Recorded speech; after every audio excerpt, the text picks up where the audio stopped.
Good morning. Okay, good morning.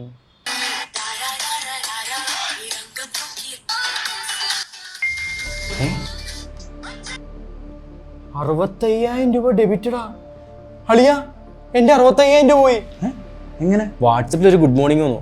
ഞാനത് click ചെയ്തത് ഏതോ ഒരു ബ്രൗസറിലേക്ക്. പിന്നെ ഞാൻ അത് മൈൻഡ് ചെയ്തില്ല. ഇപ്പോൾ എൻ്റെ 65,000 രൂപ പോയി. ജബൽപൂരിൽ ഇതുപോലൊരു സംഭവം ഉണ്ടായേ. ഒരാൾക്ക് വാട്സപ്പിൽ മെസ്സേജ് അയച്ചിട്ട് അയാൾ ഇമേജ് ക്ലിക്ക് ചെയ്തു. 2 ലക്ഷം രൂപയാണ് പോയത്. ആദ്യം ഇവന്മാരൊരു ഫോട്ടോ ആയിരിക്കും, അത് വെച്ച് JPG PNG ആയിരിക്കില്ല, അതൊരു ഷോർട്ട് വേവ് ഫ്ലാഷ് ഫയൽ ആയിരിക്കും. അതിൻ്റെ അകത്തൊരു മാൽവെയർ ആയിരിക്കും. ഈ ടെക്നിക്കിന് പറയുന്ന പേരാണ് സ്റ്റേഗനോഗ്രഫി. പുറമേ നോക്കുമ്പോൾ സാധാരണ ഒരു ഫോട്ടോ ആയിരിക്കും, പക്ഷേ അകത്ത് മാൽവെയർ ആയിരിക്കും, ട്രോജൻ ഹോഴ്സ് പോലെ.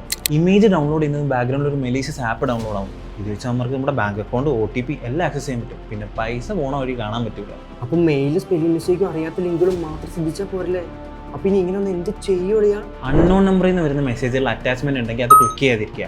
പിന്നെ അൺനോൺ സോഴ്സുകളിൽ നിന്ന് ആപ്പ് ഒന്നും ഡൗൺലോഡ് ചെയ്തിരിക്കുക. Use Google play store or apple app store. പിന്നെ എവിടെയൊക്കെ 2 സ്റ്റെപ്പ് വെരിഫിക്കേഷൻ ഉണ്ടോ അവിടെയൊക്കെ അത് എനേബിൾ ചെയ്തിടുക. ഇനി പെട്ട് പോയാൽ അപ്പം തന്നെ സൈബർ കംപ്ലൈൻറ്റ് കൊടുക്കുക. Call 1930 or visit cybercrime.gov.in.